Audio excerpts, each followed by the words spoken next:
Script. I am 62 years old and I feel like I failed at everything. There is a particular kind of pain that does not announce itself loudly. It does not arrive with drama or with the sharp clarity of a single devastating moment. It accumulates.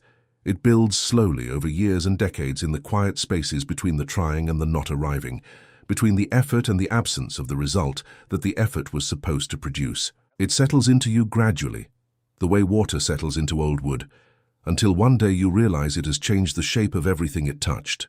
That pain has a name, and the name is the word I have been avoiding for most of my adult life, because saying it felt like surrender, felt like giving the verdict permission to be final. The word is failure. I am 62 years old, and I feel like I failed at everything. Not one thing. Not a specific chapter or a specific attempt. Everything. The whole project. The whole arc of a life that was supposed to build towards something and that has arrived here, at 62, without the something, without the savings, without the house, without the security, without the sense that all the trying amounted to what trying is supposed to amount to. That is what I want to talk about today.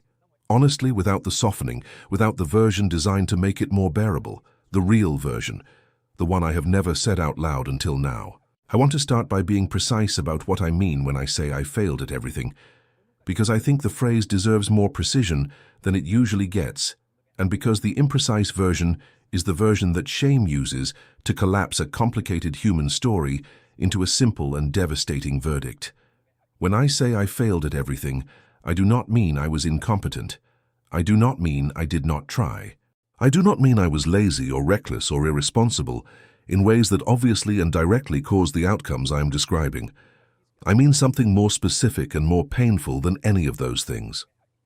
I mean that the gap between the effort I put in and the results that effort produced is so large, so persistent, so resistant to everything I tried to do about it, that at 62 years old, I cannot look at my life and point to anything built, anything accumulated, anything that represents the concrete material evidence that a working life is supposed to produce. That gap is what I mean. The gap between the working and the having, the gap between the trying and the arriving. That gap is the failure I am talking about, and it has been the central fact of my financial life for as long as I can remember. I grew up in a working family, not a poor family in the dramatic sense, not a family in crisis, but a family that lived close to the margin in the way that a very large number of American families live close to the margin without anyone using the word poor to describe them. We had what we needed. We did not have extra. The difference between those two things, between having what you need and having extra, is a difference that takes decades to fully understand, because when you are a child, you do not see the margin. You see the house, you see the food, you see the parents going to work and coming home and covering the bills. You do not see the narrowness of the space between the covering and the not covering. You do not see what it costs to maintain the appearance of stability that has very little cushion behind it. I did not see any of that until I was old enough to be managing my own version of it, and by then the template was already set. The template was work, pay, survive, repeat, not by anyone's explicit instruction, by absorption, by the modeling of adults who were doing the only thing they knew how to do with the resources they had, which was to keep the immediate situation covered and trust that the future would take care of itself, or at least that it would not require more than the present was already requiring.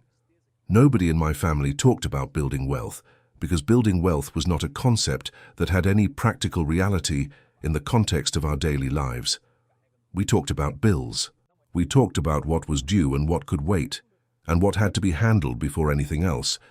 The future existed in the conversation as a vague and somewhat threatening presence, something to be worried about in a general sense, but not something to be specifically planned for, because planning required surplus, and surplus was not something we reliably had. I started working at 16, a part-time job, the kind that exists for teenagers who need money and are willing to trade their hours for the minimum the market will pay for them. I was not resentful of it. I was glad for it. I was glad to be contributing, glad to have money that was mine, glad to be part of the mechanism rather than dependent on it. That gladness was genuine, and I do not want to retroactively color it with the knowledge of everything that came after.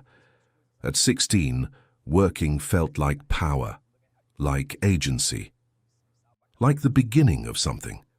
What I did not understand at 16 and would not fully understand for decades was that working at that level, for those wages, in those kinds of jobs, without a plan that extended beyond the immediate paycheck, was not actually the beginning of something. It was just the beginning of more of the same. The jobs that followed across the next 4 decades were the jobs available to someone with my education and my background and my specific position in the labor market.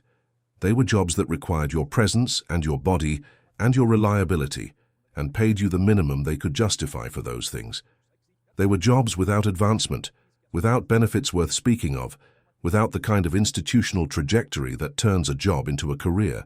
They were jobs you could always find when you needed them, and that could always end without much notice when the business needed them to.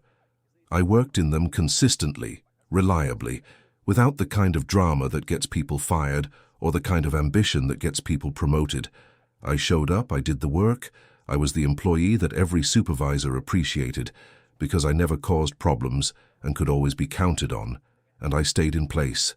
For 46 years, I stayed in place in the exact way that a person stays in place when the work they are doing is work designed to keep them exactly where they are.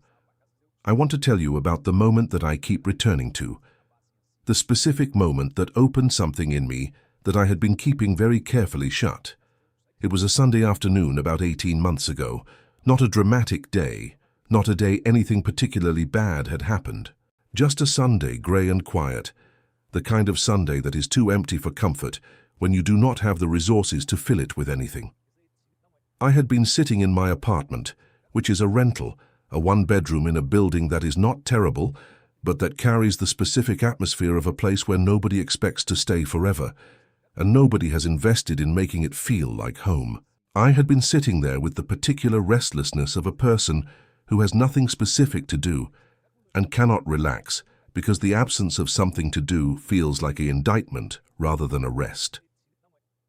I got up and I walked to the window and I looked out at the street below. A Sunday street, mostly quiet, a few cars passing, a neighbor walking a dog, and across the street there was a family. A man about my age, maybe a year or 2 younger, and a woman and 2 kids who looked like teenagers, coming out of the house across the street. Their house, the house that belonged to them, that had their name on the deed, that represented the accumulation of their working years in the form of something owned rather than rented. They were loading things into a car, going somewhere, a day trip maybe, the easy, comfortable logistics of a family with a home base to return to. The man was laughing at something one of the kids said, just laughing on a Sunday afternoon in front of his house, with his family around him. I watched them for longer than I should have, not with bitterness exactly, with something quieter and heavier than bitterness, with the specific feeling of a person watching something through glass that they cannot touch, something that is right there, in full view, and completely inaccessible. And the thought that came unbidden and very clear was, that is what I was supposed to have. Not that specific family, not that specific house, not that specific laugh on that specific Sunday, but that, the general shape of that, the sense of having built something, of being rooted somewhere, of having a place that is yours and people who are yours, and a Sunday afternoon that feels like rest rather than like evidence of everything that is not there. I stood at that window for a long time. The family drove away. The street went quiet again, and I sat down on the edge of my couch in my rented apartment, and I finally, for the first time in a very long time, allowed myself to feel the full weight of where I was. Not the managed version, not the version where I reminded myself of the legitimate reasons things had been hard, and the circumstances that had worked against me, and the effort that had been genuine even when the results were not. The unmanaged version. The version where I sat with the simple and devastating fact that I was 61 years old and had nothing. Not nothing in the philosophical sense, not nothing in the human sense, but nothing in the concrete material sense that the world uses to measure whether a life has produced what lives are supposed to produce. Nothing built, nothing owned, nothing accumulated, nothing that would still be there if I stopped working tomorrow except the debt, which would absolutely still be there. I sat with that for a long time. I did not resolve it that afternoon. You do not resolve 61 years of accumulated reality in a Sunday afternoon. But something changed in how I was willing to carry it. Something about the glass wall and the family across the street, and the sound of that laugh made the managed version of my story no longer available to me as a place to hide. And without the managed version, I had to start dealing with the real one. Let me talk about the regret, because regret is the emotion that lives most consistently in the story I am telling, and I think it deserves to be examined rather than just named. I have regrets. Specific, concrete regrets that have specific, concrete content. I regret the financial decisions I made in my 30s when the habits that would define the following decades were being formed, and I was too young and too uninformed and too busy surviving to form better ones. I regret the debt I allowed to accumulate without addressing it when addressing it was still relatively manageable. I regret the conversations I did not have with people who might have had useful information, conversations I avoided because having them would have required admitting things I was not ready to admit. I regret the times I chose the short-term relief of spending over the long-term discipline of saving, not because the choosing was frivolous, but because I did not fully understand the compounding cost of that pattern repeated over decades. Those are real regrets and they carry real weight, and I am not going to minimize them by wrapping them in too much context. They are part of the story. The choices I made contributed to where I am. That is true, and I own it. But I have also had to learn, slowly and against significant resistance, to distinguish between regret that is useful and regret that is simply suffering. Regret that is useful looks at what happened and asks what information it contains for the present. It says, I did this, it produced that, what does that tell me about what to do now?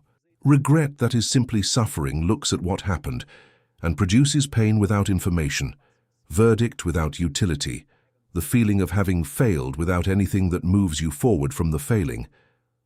I have spent most of my life in the second kind of regret, the kind that sits on everything and makes everything heavier without making anything clearer.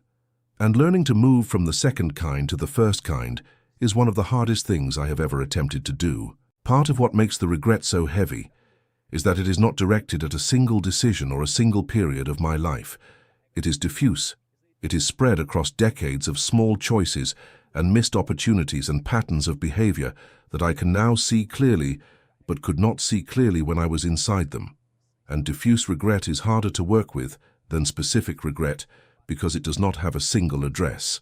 It lives everywhere in the memory of your life simultaneously, which means it colors everything, which means there is nowhere in the past you can go without finding it waiting for you.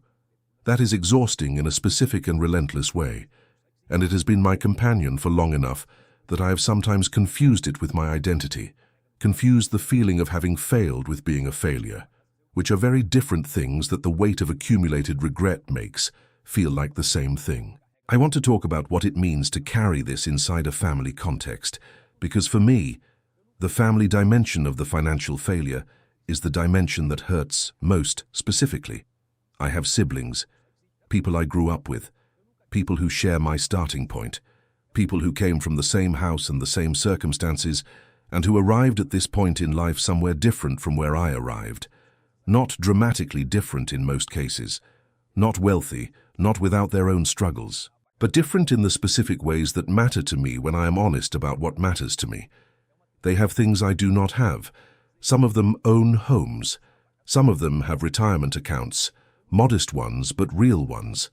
Some of them have the basic financial floor that I have never been able to build, the sense that if something went wrong, they would not immediately be in crisis. I do not begrudge them those things. I want to say that clearly, because it is true. I am not resentful of my siblings for having what I do not have. What I feel is more complicated than resentment and more painful than envy. It is the specific grief of a person who started in the same place as someone else and arrived somewhere different and cannot fully explain the difference, cannot point to a single catastrophic choice, cannot identify one clear moment where the paths diverged. Only the accumulated weight of small differences in behavior and information and circumstance and luck that compounded over 40 years into a gap that feels much larger than its components would suggest. And the family gatherings are where that gap is most visible to me. though I work hard to make it invisible to everyone else. I have become expert at the navigation of family occasions where money comes up, which it always does.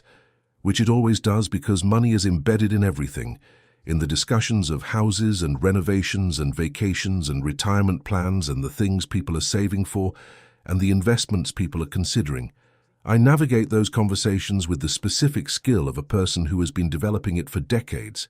I contribute just enough to seem engaged without revealing anything. I ask questions rather than answering them. I find the moments to redirect towards subjects where the gap is not so visible. I smile at the right moments. I nod with apparent comprehension when retirement accounts are discussed as if I have any personal relationship with the concept beyond anxiety. That navigation is exhausting, every single time, and it extracts something from me beyond the energy of the performance itself. It extracts the possibility of being fully present with the people I love. Because when you are managing what is visible, you cannot also be fully there. The management requires a portion of your attention that is not available for anything else, including the actual experience of being with your family. And I have spent so many family occasions managing rather than being present that I sometimes wonder what it would feel like to simply be there, without the glass wall, without the performance, without the calculation running constantly in the background. I told my sister the truth last year. I want to talk about that because it was the hardest and most important thing I did in the period following the Sunday afternoon at the window, and it produced something I did not expect. I told her everything. Not the managed version, not the summary designed to reassure her that I was handling it. The actual version. The numbers, which were not good. The debt, which was more than I had ever said out loud to anyone. The absence of savings. The retirement account that did not exist. The fear about what comes after the working stops. All of it, at her kitchen table, in the particular vulnerability of a person who has finally decided that the cost of hiding is higher than the cost of being seen. She did not react the way the shame had told me she would react. The shame had told me she would be shocked, that she would be disappointed. That something in how she saw me would change in a way I could not take back. The shame was wrong. The way shame is almost always wrong about what happens when you tell the truth to someone who loves you. What happened was that she reached across the table and she said that she had known something was wrong for a long time. That she had seen it in the way I carried myself at family gatherings, in the specific quality of my deflections when money came up, in the tiredness that she had always attributed to work, but that she now understood was something more than work. She said she was glad I told her. She said she loved me and that nothing about what I had told her changed that. And then she said something that I have been thinking about ever since, which was, "Why did you carry this alone for so long when you did not have to?" I did not have a good answer to that question. The honest answer is shame. The honest answer is that the shame told me that carrying alone was necessary, was the price of maintaining some version of dignity in a situation that felt undignified, was the only way to protect the relationships that mattered to me from the weight of a truth they had not asked to carry. The shame was wrong about all of that. The carrying alone was not dignity. It was isolation. And isolation, for all the years I maintained it, produced nothing except the continued and deepening heaviness of the thing being carried alone. Let me talk about money in a way that is more concrete than I have been, because I think the concrete details matter, and I have been avoiding them out of a habit of vagueness that is itself part of the problem. I have debt. Credit card debt that accumulated across decades of income, that was insufficient to cover expenses, plus emergencies, plus the unexpected costs that are the constant companion of a life without a financial cushion. The debt is not catastrophic in the sense of being the kind of number that makes headlines, but it is real, and it has been real for a long time, and the minimum payments I have been making on it for years have kept it from growing dramatically, while also preventing it from shrinking in any meaningful way. It is the financial equivalent of treading water. You are not drowning. You are also not getting anywhere. I have no savings account with anything in it that I would call a meaningful amount. I have no retirement account. I have no investments. I have no property. What I have is a monthly paycheck that covers the rent and the utilities and the food and the minimum payments on the debt and leaves, on a good month, a small amount that is easily consumed by the ordinary, unexpected expenses that are part of every life. On a bad month, it does not leave anything. And I use the credit card for something I should not have to use the credit card for, and the debt that was not growing ticks slightly upward. And I tell myself, it is just this month, and next month will be different, and next month usually is not very different. That is the actual financial picture, not the managed version, the actual one. And I am saying it this specifically and this concretely, because I spent too long not being this specific and this concrete with myself about it, and the vagueness was one of the things that kept it from changing. You cannot address what you cannot see clearly, and I was deliberately not seeing clearly for a long time. What am I doing about it now?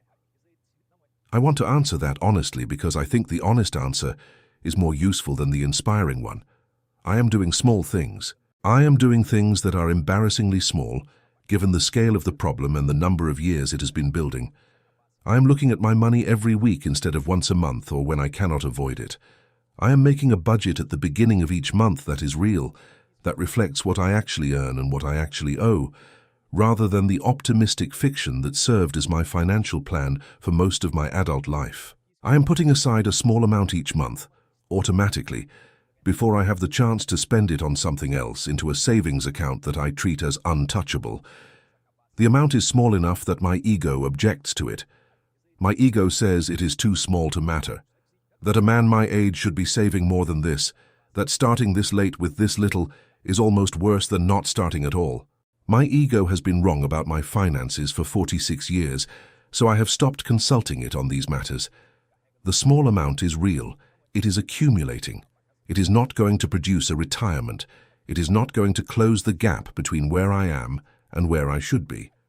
But it is producing something that none of the previous years produced, which is a consistent, deliberate movement in a positive direction. A direction chosen rather than inherited. A behavior that represents a different relationship with my own financial future than the passive, avoidant, managing the immediate relationship that produced the situation I am in. That different relationship is new, and it is fragile, and it is more important than the number in the savings account, because the relationship, if it holds, is what changes the next decade in ways the number alone cannot. I also started talking, not to everyone, not in every context, but to my sister, as I described, and to one other person, a friend who has navigated some financial difficulty of his own, and who has a combination of knowledge and honesty and lack of judgment that makes real conversation possible. I told him the full picture. He did not flinch. He asked useful questions. He told me things I did not know about resources and options that exist for people in situations like mine, things I had no idea existed because I had been too ashamed to be in the position of needing to know about them. Some of those things are small and practical, but small and practical is where real change happens. Large and theoretical is where hope goes to die. I want to say something about the word failure because I started with it and I want to end with it honestly. I said I feel like I failed at everything and I meant it. And I am not going to walk it back. The feeling is real.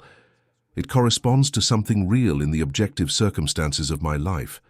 But I have also, in the process of being more honest with myself about all of this, started to develop a more complicated relationship with the word. Because failure as a feeling and failure as a verdict are not the same thing. Failure as a feeling is information. It tells you that there is a gap between what you hoped for and what you have. It tells you that something needs attention, that the current trajectory is not producing the desired outcome, that a change is indicated. Failure as a verdict is something else entirely. It is the conclusion that the gap is permanent, that the person who produced the gap is fundamentally flawed in a way that cannot be addressed, that the story is over, and the story ended badly, and there is nothing left to do except live inside the ending. I have been treating the failure as a verdict for most of my life, treating it as final, treating it as a permanent definition of who I am, rather than as a description of where I have been and what has not worked. And that treatment, that closing of the story before the story was actually over, was itself one of the most expensive things I have ever done. Because a person who believes the story is over stops writing, and a person who stops writing cannot change how it ends. The story is not over. I am 62 years old and I am tired, and I have less than I should have, and the gap between where I am and where I expected to be is real and significant and not fully closable in whatever years remain. All of that is true, and the story is not over. Those two things are both true simultaneously, and I am learning, slowly and against the habit of a lifetime, to hold both of them at once without letting either one cancel the other. What I have is not nothing. I keep coming back to that sentence because it keeps being true in ways I undercount when the failure feeling is loudest. I have people who know me and have stayed. I have a mind that still works clearly and observes the world with a curiosity that decades of hard circumstance have not been able to extinguish. I have the experience of having navigated difficulty, which is not the same as having avoided difficulty, but is its own kind of knowledge. I have a body that has worked hard for 62 years and is still working. I have finally, after all this time, a willingness to look at my own life honestly, which sounds like a small thing and is actually one of the most significant changes I have made in my adult life. Because the looking is where everything else begins. The looking is the condition for any change that is going to be real rather than wished for. I'm 62 years old. I feel like I failed at everything.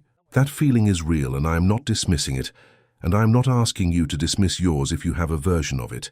The feeling is real, and it is pointing at something real, and it deserves to be taken seriously rather than covered over with comfortable reassurance. But the feeling is not the whole story. The whole story is more complicated and more human, and more full of the specific, stubborn, imperfect possibility that is available to people who are still here and still honest and still willing to try something different than what they have been trying. I am those things. Not perfectly, not without the days when the failure feeling is louder than everything else, but genuinely. And genuinely at 62, after all of this, is enough. If you recognized yourself in any part of what I said today, if the Sunday afternoon at the window had a version in your own life, if the family gathering navigation is something you know from the inside, if the regret I described sounds familiar in a way that is more than general, I want you to hear this directly. You are not alone in it. The shame wants you alone. The shame needs you alone to do what it does. Do not give it that. Find one honest conversation. Find one person who can handle the truth without flinching. Tell them the real version, not the managed one, and watch what becomes possible when the thing you have been carrying alone is finally, for the first time, being carried by more than one person. That is where I am. Still in the middle of it, still figuring it out, still some days heavier than others, but honest, finally, in a way I have not been for most of my adult life. And honest, I am learning, is the only place anything real ever starts.